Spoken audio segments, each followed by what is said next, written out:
ఈ 25 నామాలు ఎక్కడ చెప్తున్నాడో అక్కడ సహస్రం చెప్పినంత శక్తి మీకు కలుగుతుంది. అంత గొప్ప నామాలు. నేను చెప్తాను, మీరు కూడా చెప్పండి.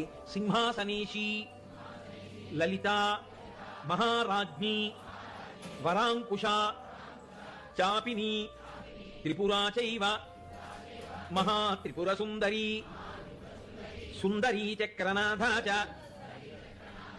సామ్రాజ్ఞి, చక్రిణీ తథా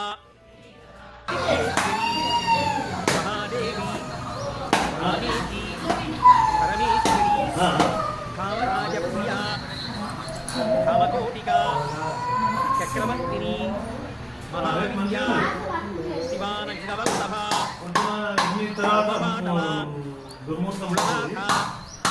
రామనాథ, సర్వాంనాయవాసిని, శృంగారనాయిక.